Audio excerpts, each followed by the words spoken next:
ગીર સોમનાથથી સમાચાર છે। પ્રાચી તીર્થની સરસ્વતી નદીમાં ઘોડાપૂર આવ્યું છે। સરસ્વતી નદીમાં સિઝનનું પ્રથમ પૂર આવ્યું છે।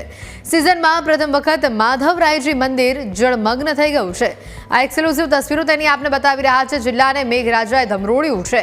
આ તસવીરો તમે જુઓ, અહીંયા પાણીનો પ્રવાહ પણ એટલો તીવ્ર છે કે કદાચ અહીંયાથી નીકળવાનો પ્રયત્ન પણ કરો તો પણ તણાઈ જવાય તેવી હાલત છે। આખું માધવરાયજી મંદિર પાણીમાં અત્યારે જળમગ્ન થયેલું જોવા મળી રહ્યું છે।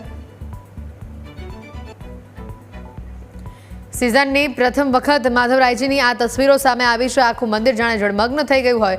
મંદિર પરિસરના જે પગથિયા છે તેના ઉપરથી પણ પાણીનો પ્રવાહ ફૂલ ફોર્સમાં આગળ વધી રહ્યો છે। ગીર સોમનાથથી આ તસવીરો બતાવી રહ્યા છે।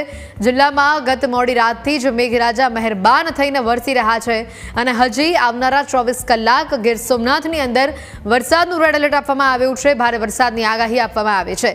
માધવરાયજી મંદિર પાસેના તમે દ્રશ્યો જુઓ, પાણીનો કેટલો પ્રચંડ પ્રવાહ જોવા મળી રહ્યો છે। આ પ્રવાહમાં કદાચ નીચે ઉતરીને પસાર થવાનો પ્રયત્ન કરવો એ જોખમ ભર્યું છે, ભૂલ ભર્યું છે, કારણ કે આ પાણી જે ફૂલ ફોર્સમાં આગળ વધી રહ્યું છે, અકસ્માત સર્જાય તેવી સ્થિતિ। અને તમે જુઓ, મંદિરના દાદરાઓ, મંદિરનું જે પરિસર છે ત્યાં પણ પાણી ભરાયેલા અત્યારે જોવા મળી રહ્યા છે, જેના કારણે કેટલાય લોકો અહીંયા અટવાયા છે।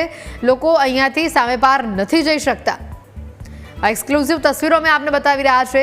સિઝનમાં પ્રથમ વખત માધવરાયજી મંદિરની આ દશા જોવા મળી છે। આખું મંદિર જળમગ્ન થયેલું જોવા મળી રહ્યું છે।